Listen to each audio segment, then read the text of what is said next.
Hindi ko na kaya. May demonyo sa batang yan. Ang matinis na sigaw na yon ay tila isang punyal na humiwa sa katahimikan ng mansyon ng mga Mendonsa. Kasunod nito ang malakas na kalabog ng pinto at ang mabilis na mga yabag ng isang babaeng tumatakbo para iligtas ang kanyang buhay. Iyon ang ikapitong yaya. Ikapito, napapikit ng mariin si Rafael Mendonsa.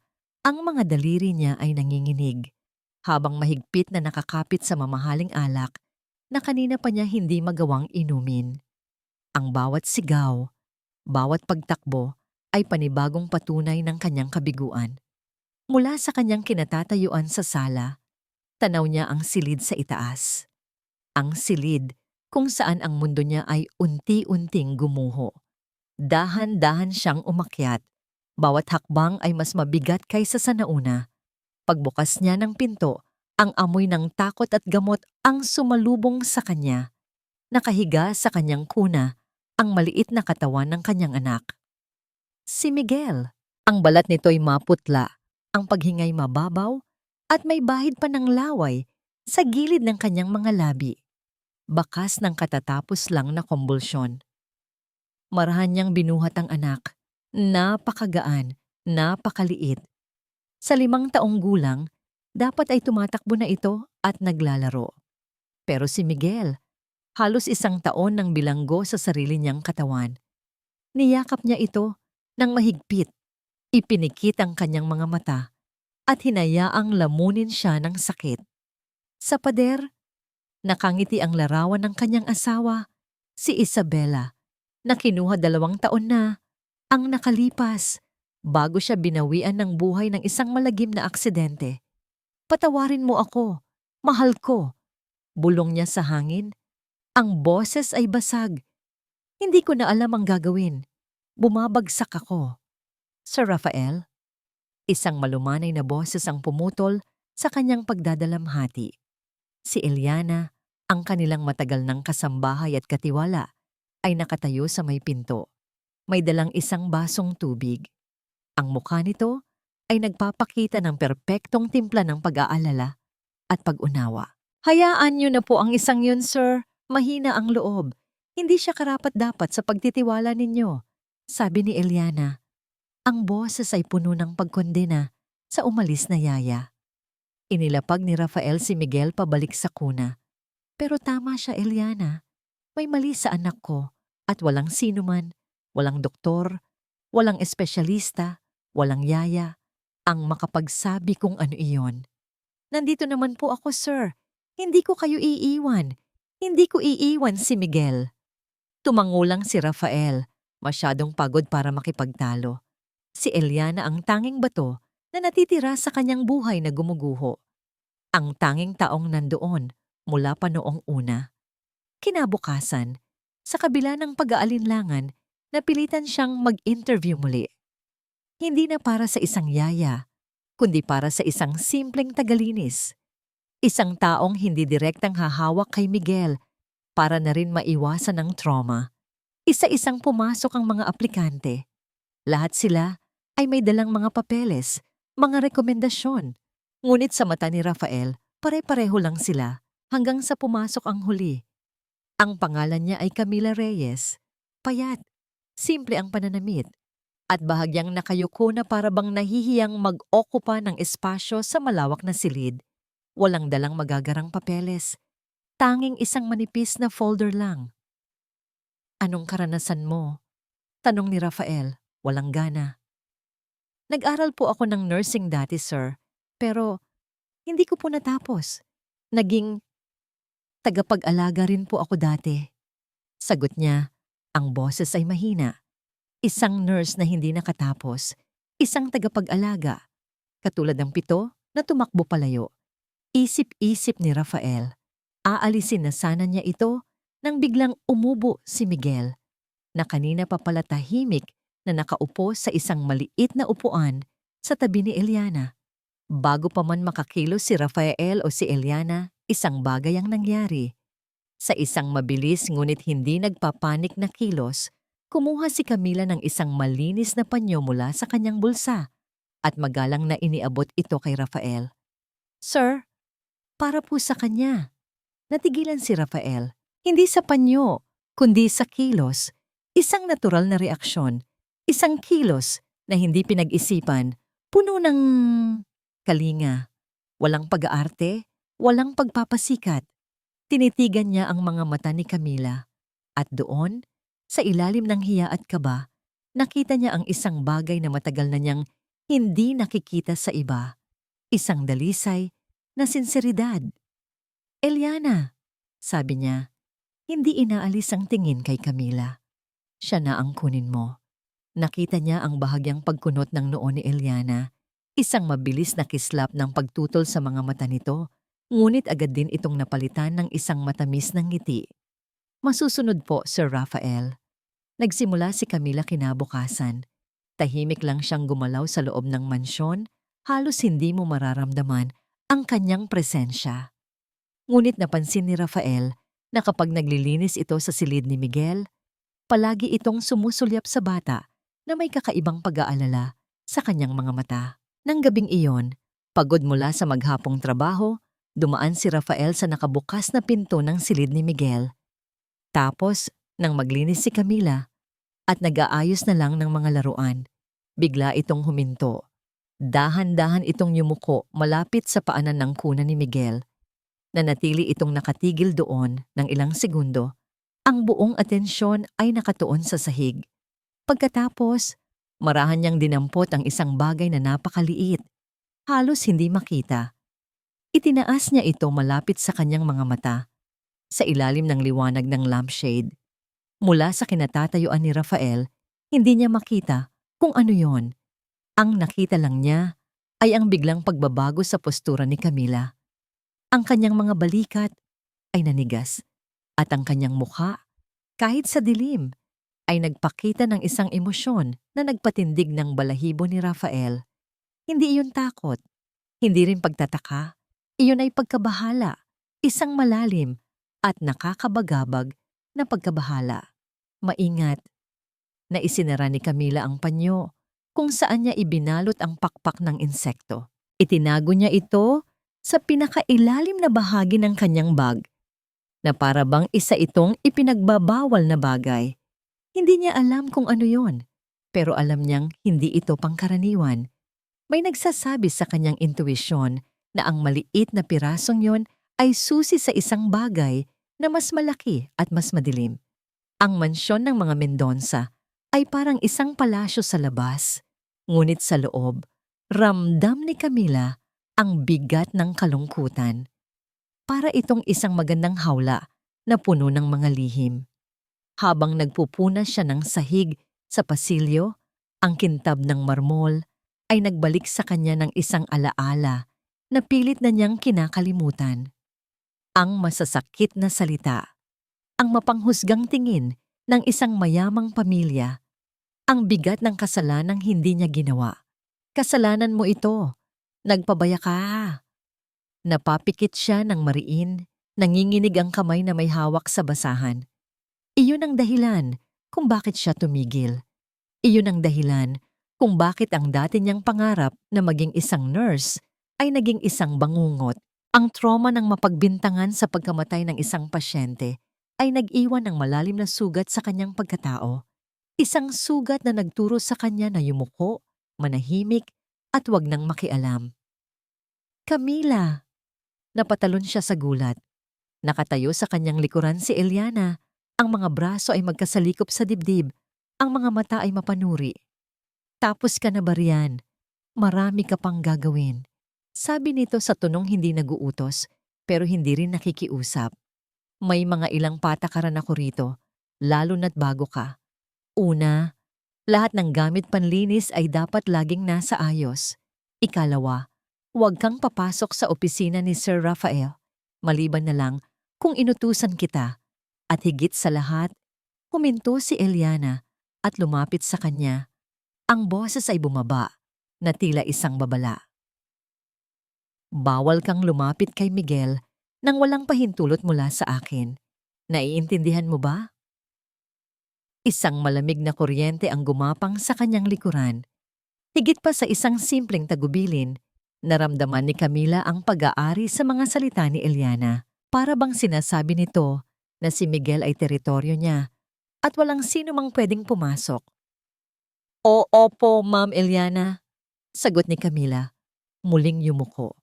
Sa kanyang munting silid sa staff house ng gabing iyon, lihim niyang sinubukan hanapin sa internet ang itsura ng pakpak ng insekto. Nag-type siya ng iba't ibang deskripsyon.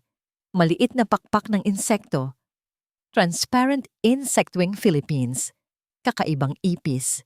Ngunit walang lumabas na eksaktong katulad ng hawak niya.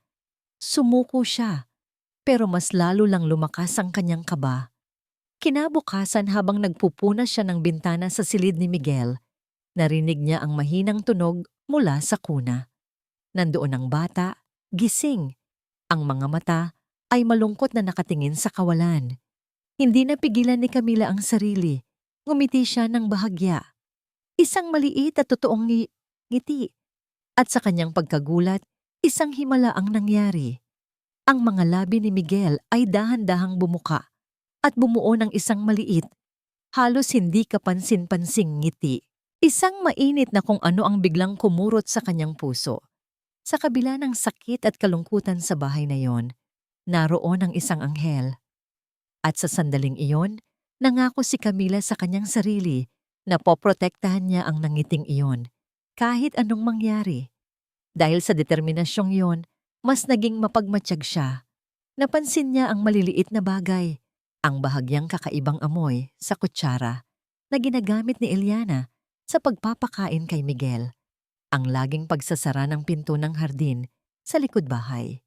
Isang hapon, habang nagdidilig siya ng halaman malapit sa kusina, nakikita niya si Eliana na pumasok sa isang greenhouse na nakatago sa likod ng hardin. Hindi niya alam na mayroon pala noon doon. Dahil sa kuryosidad, dahan-dahan siyang lumapit at sumilip sa siwang ng pinto. Ang nakita niya ay nagpatigil sa kanyang paghinga. Hindi mga ordinaryong bulaklak ang naroon. Ang greenhouse ay puno ng mga kakaibang halaman at sa isang sulok, mga insektong nasa loob ng mga salaming lalagyan. Si Eliana ay nakatayo doon, hindi bilang isang hardinera na nag-aalaga ng halaman, kundi bilang isang siyentipiko, maingat na sinusuri ang isa sa mga lalagyan na may lamang malalaking, kulay kape na mga ipis.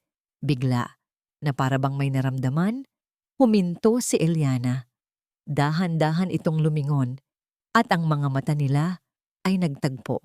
Nanigas si Camila sa kanyang kinatatayuan.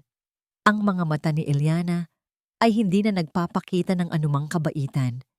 Ang mga yon ay malamig, matalim, parang 2 piraso ng yelo na kayang tumusok sa kaluluwa. Mabilis na nag-iwas ng tingin si Camila at halos takbuhin ang pabalik sa mansyon. Naramdaman niya ang pagbilis ng tibok ng kanyang puso. Hindi man sila nagsalita, naintindihan ni Camila ang mensahe. Ang giyera sa loob ng mansyon ay nagsimula na. May mga sandali sa kanyang opisina kung kailan hindi napipigilan ni Rafael na titigan ang monitor ng security camera. Hindi para magbantay, kundi para maghanap ng kapayapaan. At sa mga nakalipas na araw, ang kapayapaang iyon ay may isang pangalan. Camila. Mula sa kanyang high-definition na screen, pinanood niya ang babae. Tahimik itong nagpupunas ng mga muebles sa silid ni Miguel. Ngunit ang mga mata nito ay laging bumabalik sa kanyang anak. At minsan, kapag inaakala niyang walang nakakakita, maririnig niya mula sa audio feed ang isang mahinang himig, isang oyayi, isang kantang hindi niya kilala, ngunit puno ng lambing na nagpatigil sa kanyang pagtatrabaho. Nakikita niya ang epekto nito kay Miguel. Ang dating laging balisang bata ay nagiging mas kalmado sa presensya ni Camila. Isang maliit na ngiti rito, isang mahinang tawa roon, mga maliliit na milagro na matagal nang ipinagkait sa kanya. Sa mga sandaling iyon, nararamdaman ni Rafael ang isang bagay na mapanganib, pag-asa. Isang hapon, nagpa siya siyang umuwi ng maaga. Naabutan niya si Camila na nag-aayos ng mga laruan, habang si Miguel ay nakaupo sa sahig, sinusubukang buuin ang isang tore ng mga blok.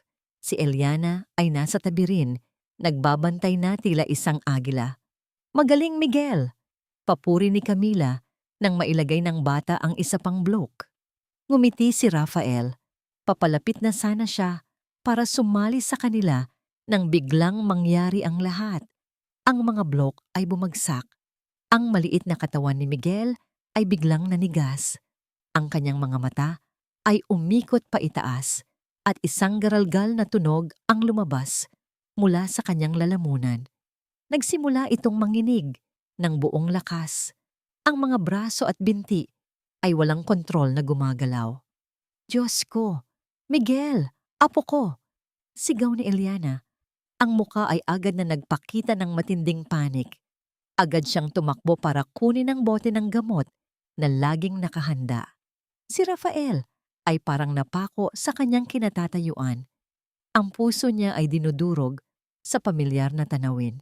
Ngunit bago pa man lamunin ng takot ang buo niyang sistema, isang boses ang pumutol sa kaguluhan. "Huwag, sir! Mabilaukan siya!" Ang boses ay kalmado, matatag, at puno ng awtoridad. Boses ni Camila.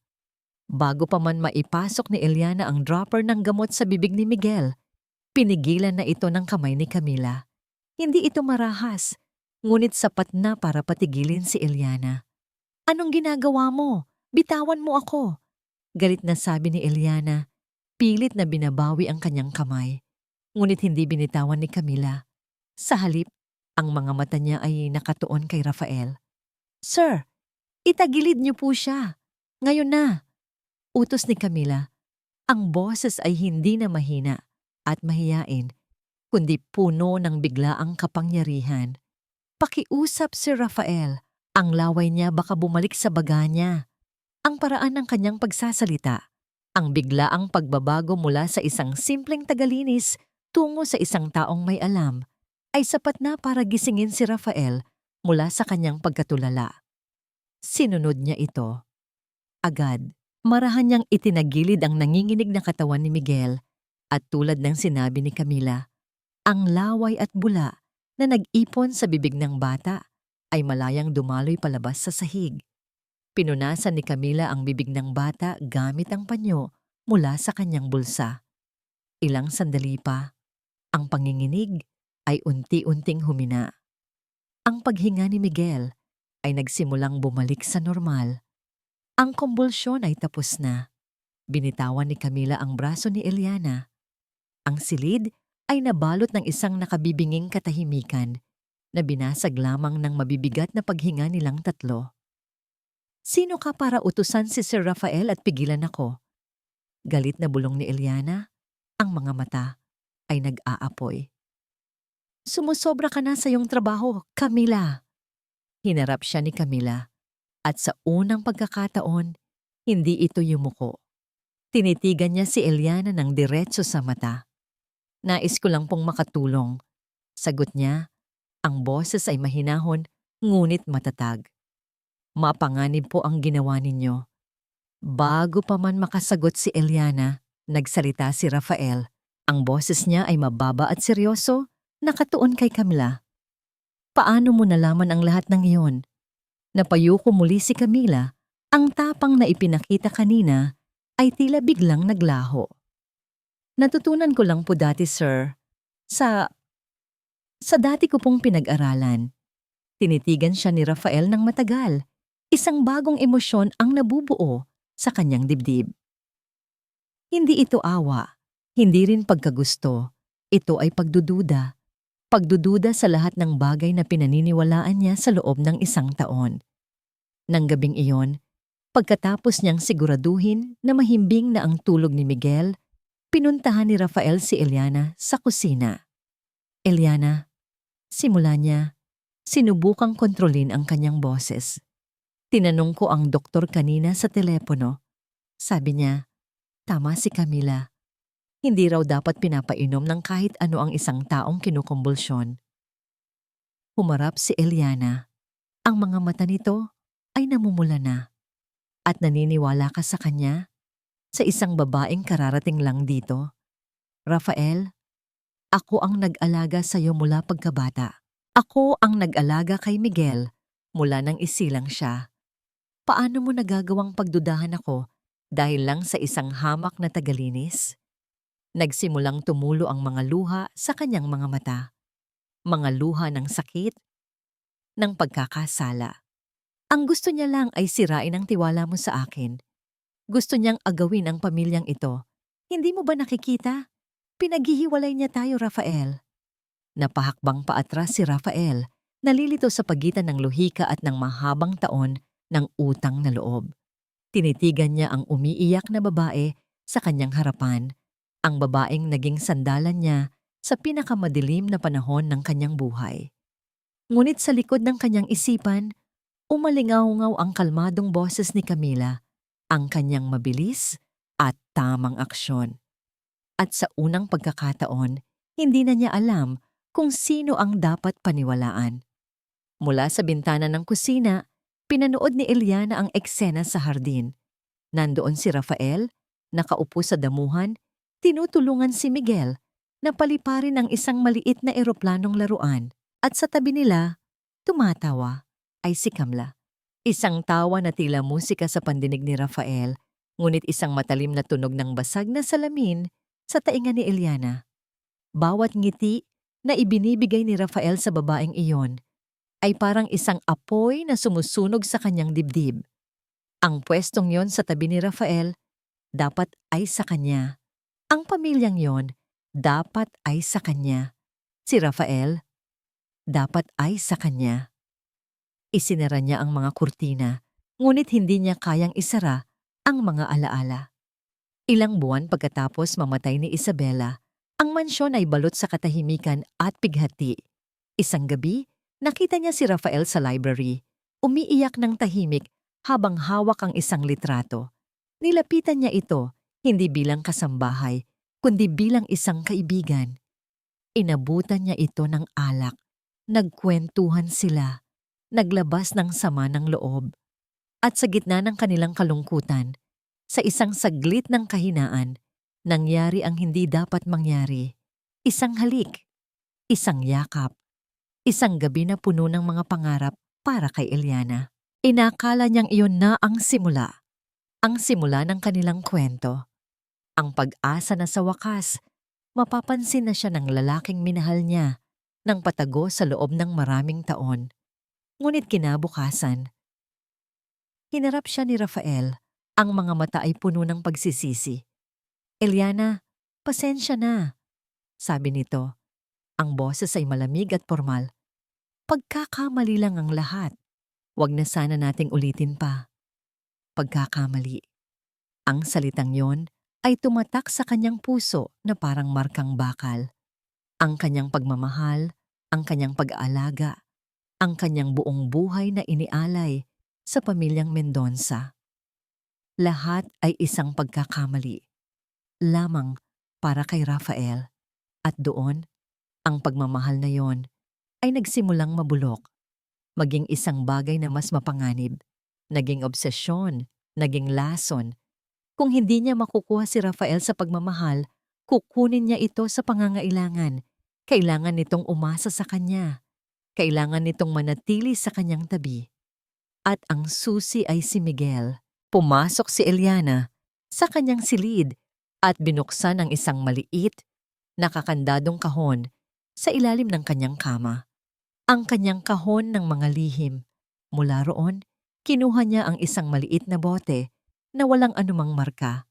Nasa loob nito ang isang uri ng likido na galing sa mga glandula ng mga Madagascar hissing cockroach na palihim niyang inaalagaan. Hindi ito nakamamatay sa maliit na dosis, ngunit sapat para magdulot ng neurological distress, sapat para magdulot ng konvulsyon. Pumunta siya sa silid ni Miguel. Ang bata ay nag-iisa, naglalaro. Lumuhod siya sa tabi nito. Ang mukha ay nagpapakita ng pinakamatamis na ngiti. Apo ko, malambing niyang bulong, habang hinahaplos ang buhok ng bata. Tandaan mo ha, mamahalin ka lang ni Papa kung may sakit ka, apo. Dahil kapag may sakit ka, kailangan kanyang alagaan. At si Lola lang ang mag-aalaga sa'yo ng mabuti. Si Lola lang ang hindi kaiiwan. Hinalikan niya ito sa noo. Itinatanim sa murang isipan ng bata ang isang baluktot na katotohanan. Ang kanyang plano ay perpekto hanggang sa dumating si Camila. Ang babaeng iyon, sa kanyang katahimikan at pagmamasid, ay isang banta. Nakita niya ang paghanga sa mga mata ni Rafael. Narinig niya ang pag-aalala sa boses nito. Kailangan na niyang matanggal ang sagabal na ito. Hapon.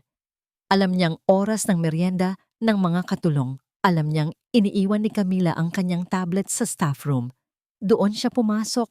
Maingat na isinara ang pinto. Binuksan niya ang tablet at gamit ang guwantes para walang maiwang marka. Nag-type siya sa search bar. Paano magdulot ng kumbulsyon sa bata? Lason ng insekto na hindi nakamamatay. Side effects ng Madagascar cockroach toxin. Tinanggal niya ang lahat maliban sa search history. Iniwan niya itong nakabukas. Pagkatapos, kinuha niya ang isa pang botelya mula sa kanyang bulsa. Isang botelya ng mga bitamina na tinanggalan niya ng label. Narinig niya ang mga yabag na papalapit. Si Camila. Mabilis niyang isinara ang tablet at lumingon sa bag ni Camila na nakasabit sa isang silya. Ang kanyang puso ay kumakabog. Hindi sa takot, kundi sa excitement. Ito na ang huling piyesa. Sa eksaktong sandali, bago bumukas ang pinto, mabilis niyang inihulog ang botelya sa loob ng bag ni Camila. Pagpasok ni Camila, nginitian siya ni Eliana. Isang ngiti na puno ng pag-aalala at kabaitan na siyang pinakaperpekto niyang maskara. "O Camila, nandyan ka na pala. Magmeryenda ka na," sabi niya na para bang wala siyang ginawang masama. Ngunit sa loob-loob niya, ang lason ng pagseselos ay gumagana na. Ang bitag ay handa na at malapit nang mahulog ang kanyang biktima. Hindi mapakali si Rafael sa kanyang opisina. Pabalik-balik ang kanyang tingin mula sa mga papeles ng kumpanya patungo sa security monitor kung saan nakikita niya si Camila na naglilinis sa pasilyo. Ang isip niya ay isang magulong larangan ng digmaan. Sa isang panig ay ang mga taon ng katapatan ni Eliana. Sa kabilang panig ay ang hindi maipaliwanag na husay at sinseridad na nakikita niya kay Camila. Sino ang tama? Sino ang dapat niyang paniwalaan? Ang pinto ng kanyang opisina ay bumukas ng malakas na tila sinipa. Pumasok si Eliana. Ang buhok ay bahagyang magulo. Ang mukha ay basang-basa sa luha. Sa isang kamay, nanginginig niyang hawak ang tablet ni Camila. Sa kabila, hawak niya ang isang maliit na bote na walang anumang pangalan. "Rafael," humihikbi niyang sabi. Ang boses ay basag. "Rafael, may kailangan kang makita." "Diyos ko, natatakot ako para kay Miguel." Agad na tumayo si Rafael. Ang puso niya ay biglang kumabog ng mabilis. "Anong nangyari, Eliana? Inatake na naman ba si Miguel?" Umiling si Eliana. Ang mga luha ay patuloy na dumadaloy. Inilapag niya ang tablet sa mesa ni Rafael. Nakabukas ito sa search history. Ang mga salita ay tila tumalon mula sa screen at sinampal si Rafael ng buong lakas. Paano magdulot ng kumbulsyon sa bata? Lason ng insekto na hindi nakamamatay. Napaatras si Rafael na para bang nakakita ng ahas. Ang kanyang paghinga ay biglang naging mababaw. Ano? Ano ito?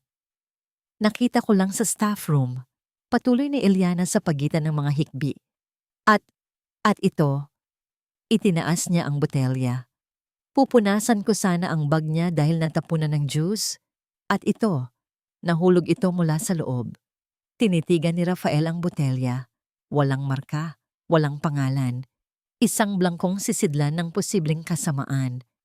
Ang lahat ng piraso ay biglang nagkabit-kabit sa kanyang isipan, bumubuo ng isang nakapangingilabot na larawan. Ang pagdating ni Camila, ang kaalaman nito sa pag-aalaga, ang biglaang paglala ng kondisyon ni Miguel, ang pag-asa na nagsimulang tumubo sa kanyang puso ay biglang naging lason. Ang paghanga ay naging galit. Tawagin mo siya, sabi niya. Ang boses ay malamig at walang emosyon. Pero Rafael, tawagin mo siya. Sigaw niya at sa unang pagkakataon, nakita ni Eliana ang isang kislap ng purong galit sa kanyang mga mata. Ilang sandali pa, pumasok si Camila. Sa mukha niya ay may bahid ng pagtataka. Pinapatawag niyo raw po ako, sir? Hindi nagsalita si Rafael. Itinuro lang niya ang tablet sa ibabaw ng mesa. Lumapit si Camila at habang binabasa niya ang mga salita sa screen, nakita ni Rafael ang unti-unting pagkawala ng kulay sa mukha nito. Sir, ano po ito? Hindi po ako ang nag-search niyan. Pagkatapos ay ipinakita ni Rafael ang botelya. Iyo ba ito? Ang pagkalito sa mukha ni Camila ay napalitan ng ganap na pagkabigla. Hindi po. Sir, maniwala po kayo sa akin. Hindi ko po alam kung saan galing ang mga yan. Ang kanyang pagtanggi, na dapat sana'y magbigay ng duda, ay mas lalo lang nagpaalab sa galit ni Rafael. Nakikita niya ito bilang isang desperadong pagsisinungaling. Naalala niya ang sinabi ni Eliana noon, ang kahinahunan ni Camila sa gitna ng kumbulsyon ni Miguel. Baka kaya siya kalmado. Bulong ni Eliana mula sa gilid, sapat na para marinig ni Rafael. Dahil alam niyang mangyayari, iyon na ang huling patak. Ang kontrol ni Rafael ay bumigay. Ang takot para sa kanyang anak, ang pighati sa pagkamatay ng kanyang asawa, at ang bigat ng 1 taon ng kawalan ng pag-asa ay sumabog na parang isang bulkan. Tumayo siya ng buong lakas. Ang kanyang mga kamay ay dumagundong sa ibabaw ng mamahaling kahoy na mesa. Ang tunog ay umalingaw-ngaw sa buong silid, pinatahimik ang lahat. Tinitigan niya si Camila. Ang kanyang mga mata ay namumula sa galit at sa luhang hindi niya magawang pakawalan. Ang kanyang boses, nang sa wakas ay lumabas, ay hindi na isang bulong, kundi isang kulog ng pagkasuklam. Bakit mo ito ginagawa sa anak ko? Lumayas ka sa pamamahay ko. Ang mga salitang iyon ay tumama kay Camila nang mas malakas pa sa isang sampal. Lumayas ka.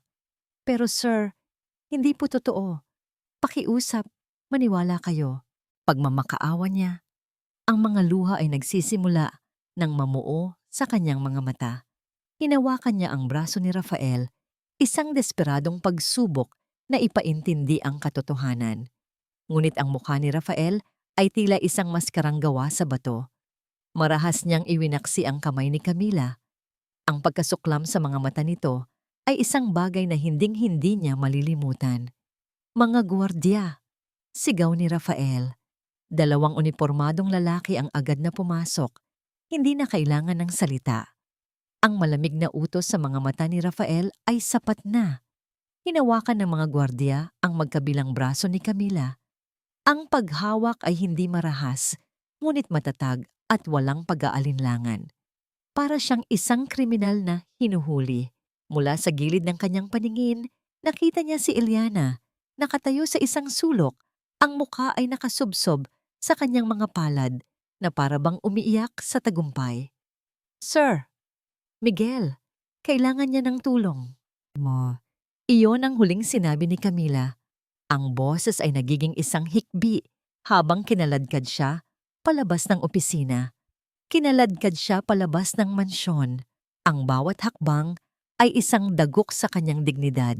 Dinaanan nila ang mga pasilyong pinunasan niya, ang mga sahig na pinakintab niya, hanggang sa marating nila ang malaking pinto sa harapan. Ibinukas ito, at ang malamig na hangin ng gabi ang sumalubong sa kanya. Umuulan, hindi isang ambon, kundi isang malakas na buhos na tila nakikidalamhati sa kanyang sinapit. Pasensya na po, ma'am, sabi ng isang gwardiya, may bahid ng awa sa boses, bago siya ihatid sa labas ng malaking tarangkahang bakal. Ang pagsara ng tarangkahan ay umumaling awngaw sa gabi. Isang tunog ng pagtatapos, isang tunog ng pag-abandona. Nakatayo si Camila sa labas, basang-basa na ng ulan sa loob lamang ng ilang segundo. Yakap niya ang kanyang sarili, hindi dahil sa lamig, kundi dahil sa sakit na kanyang nararamdaman. Ang damit niya sa trabaho, ang kanyang bag na naglalaman ng kasinungalingan, ang kanyang puso na puno ng kabiguan, iyon lang ang dala niya. Naglakad siya ng walang patutunguhan. Ang bawat patak ng ulan na tumatama sa kanyang mukha ay parang mga luhang galing sa langit. Ang mga ilaw ng sasakyan na dumadaan ay lumalabo dahil sa kanyang sariling mga luha. Umupo siya sa isang waiting shed. Ang katawan ay nanginginig. Ang eksena ay napakapamilyar. Ang pakiramdam ng pagiging biktima ng kasalanang hindi niya ginawa, ay bumalik ng buong buo. Ang pamilyang sumisigaw sa kanya sa ospital, ang pagkawala ng kanyang lisensya, ang pagtalikod ng mga taong pinagkakatiwalaan niya. Bakit palaging ako? Bulong niya sa hangin, ang boses ay halos hindi marinig sa lakas ng ulan. Bakit sa tuwing susubukan kong tumulong, ako pa ang nagiging masama? Wala na siyang lakas na umiyak, wala nang natira, kundi isang malamig at malawak na kawalan ng pag-asa. Nawalan na siya ng trabaho, nawalan na siya ng dignidad. At higit sa lahat, nawalan siya ng pagkakataong tulungan ng isang batang inosente na alam niyang nasa panganib. Si Miguel. Ang mukha ng bata, ang maliit na ngiti nito, ang pag-asa sa mga mata nito, lahat ay bumabalik sa kanyang isipan. Isang matinding kaba ang biglang kumurot sa kanyang dibdib. Isang masamang kutob. Biglang nag-ring ang kanyang cellphone, isang hindi rehistradong numero. Nag-aalangan man, sinagot niya ito. Hello? Isang pamilyar na boses ang narinig niya. Pabulong at nanginginig sa takot. Isa ito sa mga kasambahay na naging mabait sa kanya. Camila, nasaan ka? Nasa labas. Pinalayas ako. Camila, bumalik ka, sabi ng boses puno ng panik. Inaatake na naman si Miguel, pero mas malala ngayon. Hindi siya humihinga ng maayos. Si Ma'am Eliana, parang wala na sa sarili. Pakiusap, bumalik ka. Bago pa man makasagot si Camila, naputol ang linya, nabitawan niya ang kanyang telepono. Ang malamig na kawalan ng pag-asa ay biglang napalitan ng isang nag-aalab na apoy. Ang takot ay napalitan ng determinasyon. Wala na siyang pakialam kay Rafael, wala na siyang pakialam kay Eliana, wala na siyang pakialam kung maniniwala sila sa kanya o hindi. Ang tanging mahalaga ngayon ay ang batang nasa loob ng mansyon na nakikipaglaban para sa kanyang buhay. Tumayo siya at sa gitna ng unos, nagsimula siyang tumakbo pabalik. Ang katahimikan sa mansyon ay biglang binasag ng isang garalgal na tunog mula sa silid ni Miguel. Isang tunog na nagpatigil sa pag-ikot ng mundo ni Rafael. Tumakbo siya paakyat, kasunod si Eliana. Ang tanawing bumungad sa kanila ay mas malala pa sa lahat ng bangungot na kinatakutan niya. Si Miguel ay nangingisay sa ibabaw ng kama, mas malakas kaysa dati, ngunit hindi iyon ang pinakamasama. Ang kanyang mukha ay nawawalan na ng kulay. Ang kanyang mga labi ay nangingitim. Isang manipis na hibla ng bula ang lumalabas sa kanyang bibig at ang kanyang dibdib ay hirap na hirap sa paghinga. Nalalunod siya. Diyos ko, Miguel, apo ko! Sigaw ni Eliana, ngunit sa pagkakataong ito, ang kanyang boses ay hindi na nagpapakita ng pag-aalala, kundi ng purong, walang silbing takot. Hinawakan niya ang balikat ni Miguel at sinimulang alugin. Gumising ka, apo! Gumising ka! Eliana, bitiwan mo siya! Sigaw ni Rafael, ngunit si Eliana ay tila wala na sa sarili. Umiiyak ito at sumisigaw na lalong nagpapalala sa sitwasyon. Walang magawa si Rafael. Ang kanyang isip ay blanko. Ang lahat ng doktor, lahat ng espesyalista, lahat ng dasal, walang gumagana. Dito na ba magtatapos ang lahat? Sa harap niya mismo? At sa gitna ng kanyang pagkasindak, isang imahe ang biglang pumasok sa kanyang isipan. Ang kalmadong mukha ni Camila. Ang matatag nitong boses, ang kanyang mabilis na pag-iisip. Itagilid niyo po siya, sir. Mapanganib po ang ginawa ninyo. Pinagkumpara niya ang imaheng iyon sa babaeng nasa harap niya ngayon. Ang babaeng sumisigaw, umiiyak, at inaaligid ang kanyang nag-aagaw buhay na anak. Ang babaeng pinagkatiwalaan niya. At sa isang iglap na may kasamang sakit na dumurog sa kanyang puso, naunawaan ni Rafael ang lahat. Nagkamali ako. Ang realisasyon ay isang suntok sa kanyang sikmura, isang kasalanang maaaring maging kabayaran sa buhay ng kanyang anak. Kasabay ng pag-agos ng katotohanan yon ay isang malakas na kalabog mula sa ibaba. Isang desperadong pagkatok sa pinto. Buksan niyo ang pinto. Pakiusap. Ang boses na yon, kahit sa gitna ng unos sa labas at sa loob ng kanyang puso, nakilala niya ito. Si Camila. Huwag! Huwag mo siyang papasukin, sabi ni Eliana. Biglang nahimasmasan. Rafael, siya ang may kasalanan nito. Ngunit hindi na nakinig si Rafael. Tinalikuran niya si Eliana at tumakbo pababa. Ang bawat pagkatok ay parang isang martilyo sa kanyang dibdib. Isang paalala ng kanyang katangahan. Sir, huwag po! Sigaw ng gwardiya nang makita siyang papalapit sa pinto. Buksan mo! Utos niya, ang boses ay isang kulog. Pagbukas ng pinto, bumungad si Camila. Basang-basa ng ulan, ang buhok ay nakadikit sa kanyang mukha. Ngunit ang kanyang mga mata ay nag-aalab sa isang determinasyong hindi pa nakikita ni Rafael dati. Nasaan si Miguel? Iyon lang ang sinabi niya. Tumakbo siya papasok ngunit hinarang siya ni Eliana na nakasunod pala sa kanya. Manloloko! Anong ginawa mo sa apo ko? Lumayas ka rito. Tabi! Ang sigaw ay hindi galing kay Camila. Galing ito kay Rafael. Sa isang kilos na hindi niya pinag-isipan, itinulak niya si Eliana sa gilid.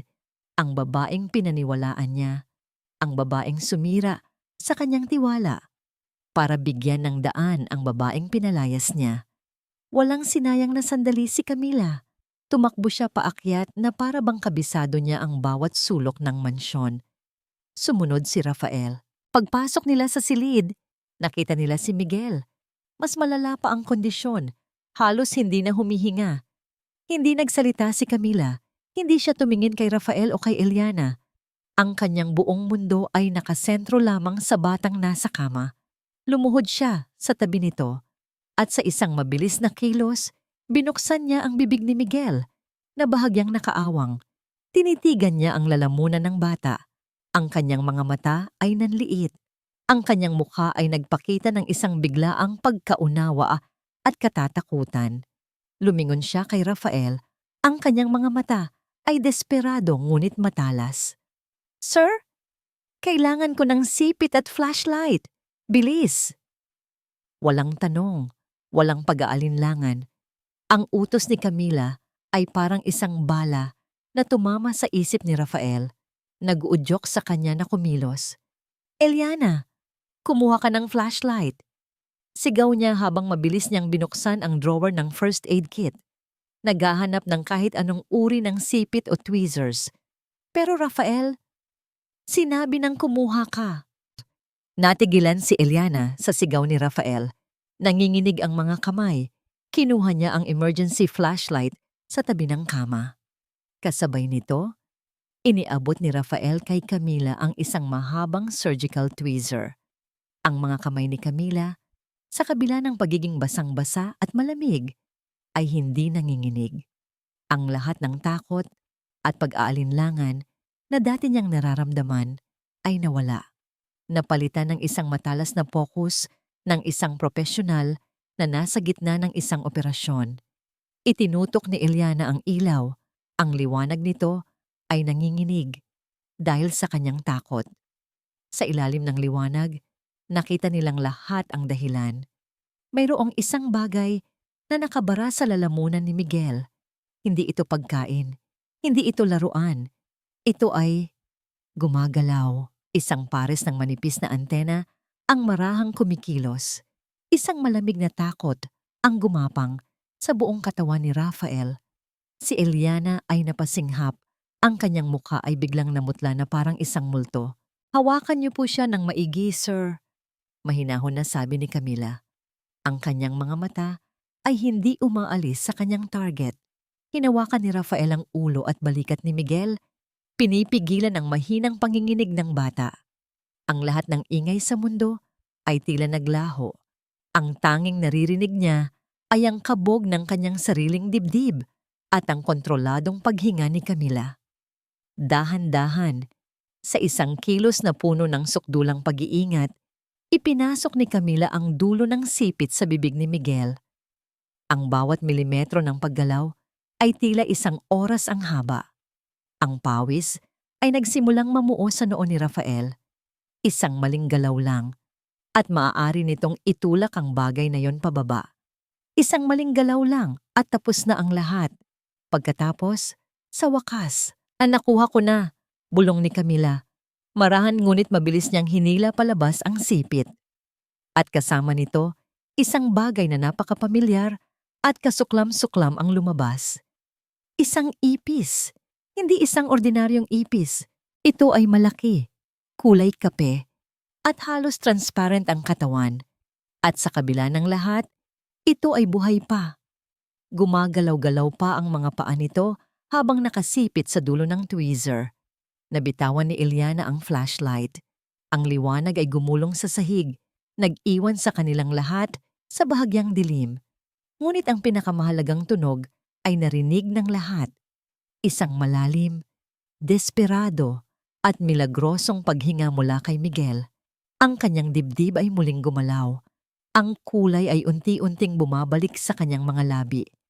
Napasubsob si Rafael sa kama. Niyakap ang kanyang anak. Ang mga luha ng pasasalamat at pagsisisi ay sabay na dumaloy sa kanyang mga mata. Anak ko, anak ko. Si Camila ay napaupo sa sahig.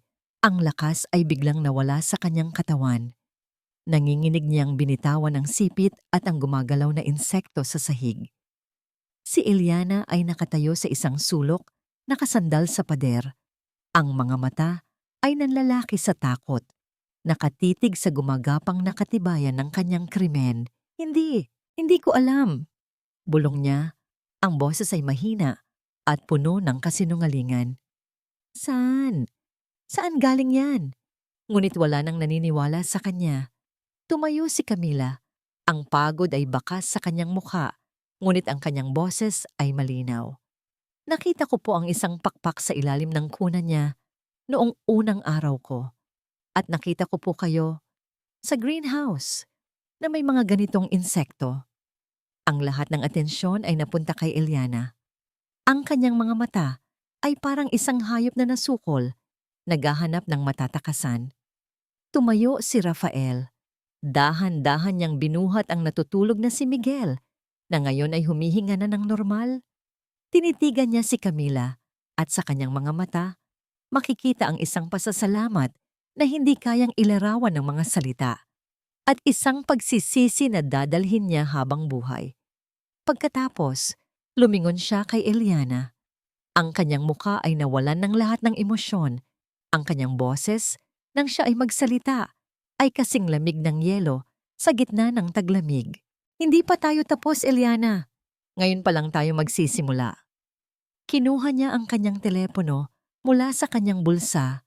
Ang kanyang mga daliri ay hindi na nanginginig. Nagdial siya ng isang numero. Habang ang kanyang mga mata ay hindi umaalis kay Eliana, na para bang isang hukom na naghahatid ng kanyang hatol. 2 araw na ang lumipas. Ang hangin sa loob ng mansyon ay mas mabigat at mas malamig kaysa dati. Si Miguel ay nasa ospital, nagpapagaling, ngunit ayon sa mga doktor, siya ay ganap ng ligtas at malapit ng makauwi. Sa tabi ng kanyang kama, hindi umalis si Camila na binabantayan ang bawat paghinga ng bata. Si Rafael naman ay gumalaw na parang isang anino na may misyon.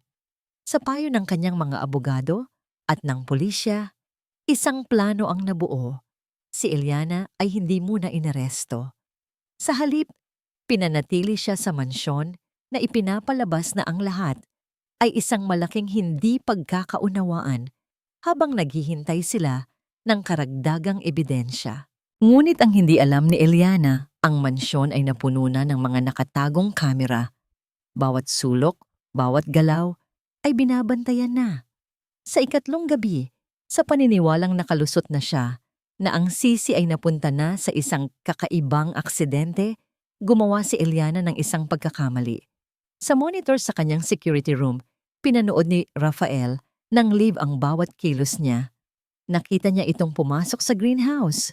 Nakita niya itong buksan ang isa sa mga salaming lalagyan. Ang lalagyan ng mga Madagascar hissing cockroach. Nakita niya itong maingat na kumuha ng isa at sinubukang ilagay sa isang maliit na sisidlan. Iyon na ang kailangan nila. Pinatay ni Rafael ang monitor at lumakad papunta sa greenhouse. Dala niya ang isang tablet. Naabutan niya si Eliana na nakatalikod, abala sa kanyang ginagawa. Hindi nito namalayan ang kanyang pagdating. Maganda ba ang mga alaga mo, Eliana? Napatalon sa gulat si Eliana. Nanginginig niyang nabitawan ang insektong hawak at mabilis na tumakbo palayo. Pagharap niya kay Rafael, ang kanyang mukha ay isang perpektong maskara ng pagkalito. Rafael, ginulat mo ako. Tinitingnan ko lang kung maayos ang mga halaman. Hindi nagsalita si Rafael. Itinaas lang niya ang tablet at pinindot ang play.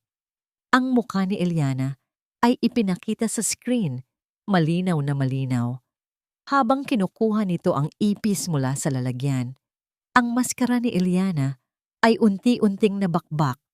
Ang kanyang pag-arte ay gumuho. Ang kanyang mga mata ay nanlisik. Ang kanyang mga labi ay umangat sa isang nangiting hindi na nagtatago ng kabaliwan. Oo, pag-amin niya, ang boses ay mahina, ngunit puno ng lason. Ako nga. Bakit? Tanong ni Rafael, ang tanging salitang nagawa niyang sabihin. Tumawa si Eliana, isang tawang nakakakilabot, puno ng sakit at galit na naipon sa loob ng maraming taon.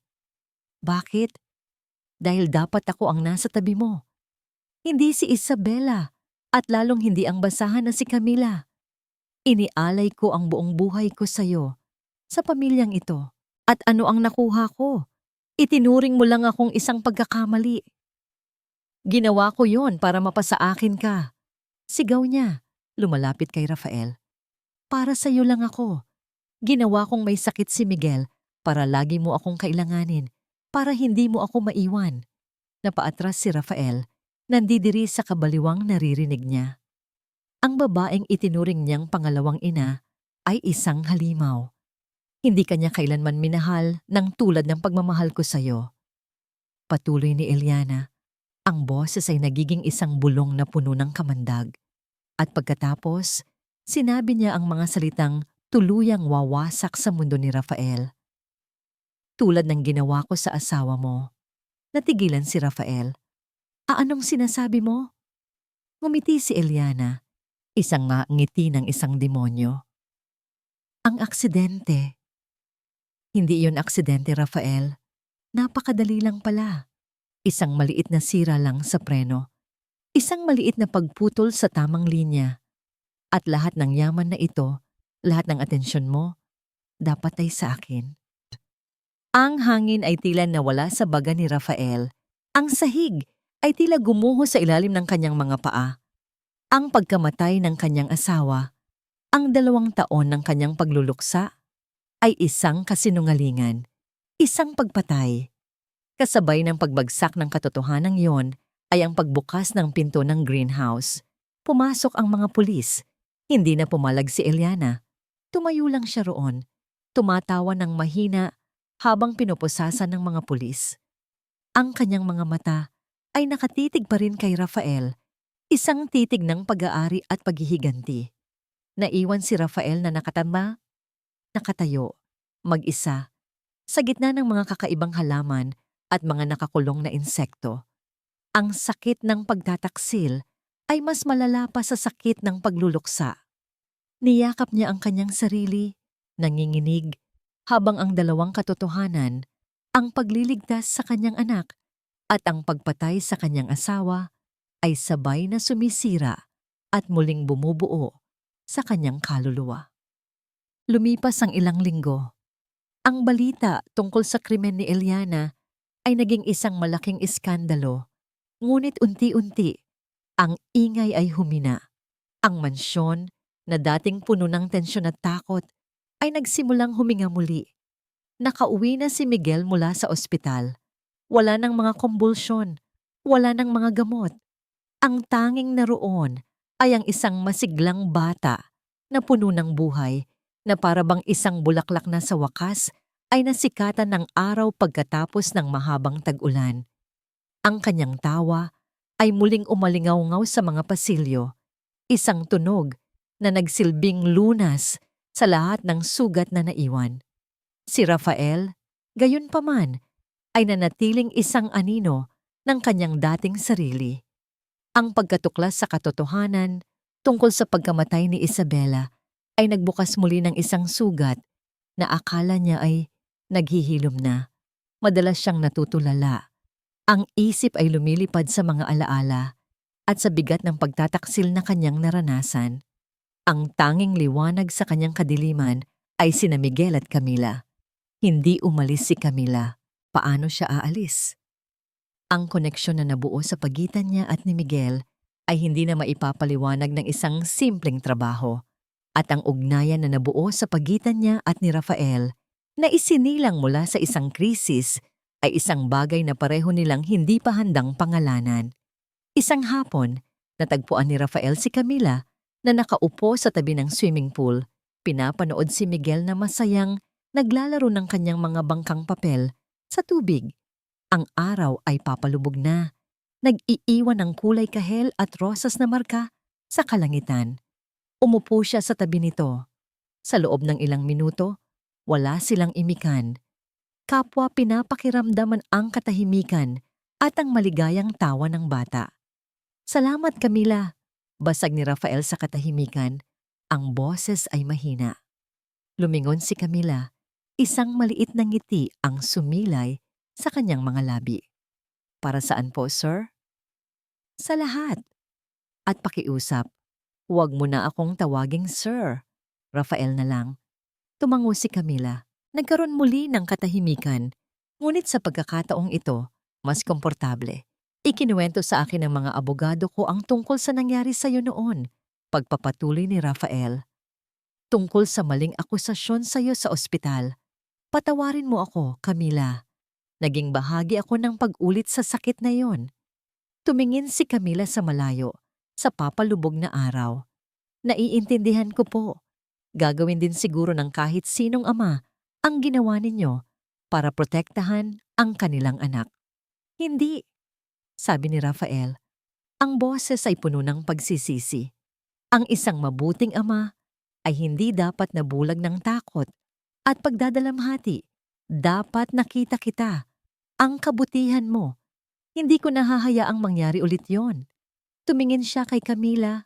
Ang kanyang mga mata ay puno ng isang emosyon na matagal na niyang ikinulong. "Gusto kong manatili ka rito. Hindi bilang tagapag-alaga ni Miguel. Hindi bilang tagalinis." Huminto siya, naghahanap ng tamang salita. "Gusto kong manatili ka bilang bahagi ng pamilya namin. Bilang isang taong kailangan namin ni Miguel sa aming buhay para muling mabuo ang aming mundo." Hinawakan niya ang kamay ni Camila. Ang kanyang mga daliri ay magaspang dahil sa paglilinis. Ngunit para kay Rafael, iyon ang pinakamalambot at pinakamatatag na mga kamay sa buong mundo. Ang mga kamay na nagligtas sa kanyang anak. Ang mga kamay na unti-unting nagliligtas sa kanya. Hindi agad sumagot si Camila. Tumingin siya sa kanyang kamay na hawak ni Rafael. Pagkatapos ay kay Miguel na masayang tumatawa. At sa wakas, sa mga mata ni Rafael na puno ng pag-asa at pagsusumamo. Ang mga pader na itinayo niya sa paligid ng kanyang puso, nagawa sa takot at sakit ng nakaraan, ay unti-unting gumuho. "Papayag ka ba, Camila?" Tanong muli ni Rafael. Ang boses ay halos isang bulong. "Na tulungan kaming buuin ulit ang aming mundo?" Isang butil ng luha ang pumatak mula sa mata ni Camila. Ngunit hindi ito luha ng kalungkutan. Ito ay luha ng pag-asa. Dahan-dahan siyang tumango. At sa ilalim ng papalubog na araw, sa tabi ng asul na tubig, dalawang sirang kaluluwa ang nagsimulang mahanap ang kanilang daan patungo sa paghilom. Lumipas ang 6 na buwan. Ang dating malamig na mansyon ay napuno na ng init at buhay. Ang mga bulaklak sa hardin ay tila mas matingkad ang kulay at ang hangin ay tila mas magaan. Si Camila ay naging isang permanenteng ilaw sa buhay ng mag-ama. Sa umaga, siya ang naghahanda kay Miguel para sa bago nitong eskwelahan. Sa hapon, siya ang kasama ni Rafael na sumusundo dito. At sa gabi, silang tatlo ay magkakasamang maghahapunan na para bang isang pamilya na matagal nang buo. Isang araw, habang nag-aayos ng ilang lumang papeles, natanggap ni Camila ang isang balita mula sa kanyang dating kaibigan. Ang pamilyang nag-akusa sa kanya noon ay nalugi at nasangkot sa isang malaking kaso ng tax evasion. Ang doktor naman na tunay na nagpabaya ay matagal nang natanggalan ng lisensya. Ang hustisya, kahit na matagal ay dumating din. Ngunit sa halip na magdiwang, naramdaman lang ni Camila ang isang malalim na kapayapaan. Hindi na mahalaga ang nakaraan. Ang mahalaga ay ang ngayon.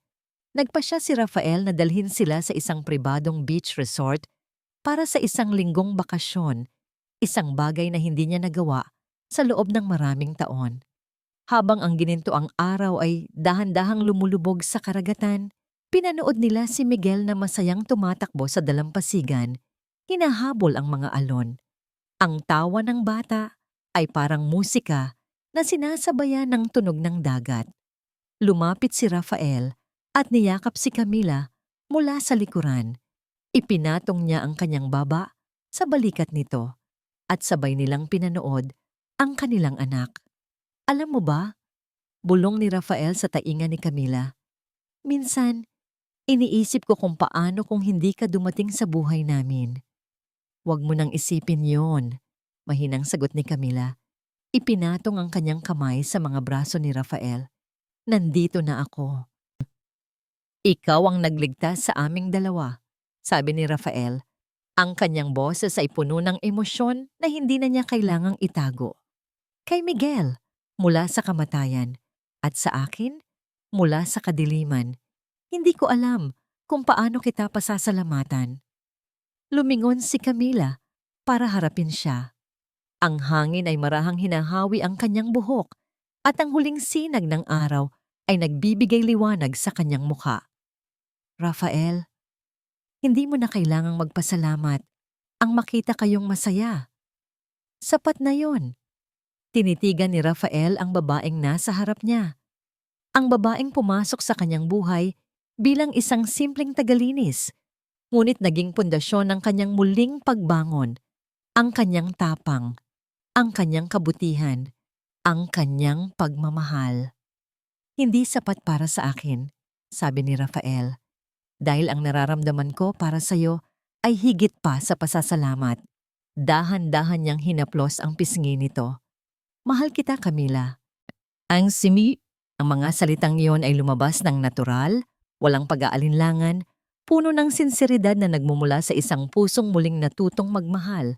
Ngumiti si Camila, isang ngiting nagliwanag pa kaysa sa papalubog na araw.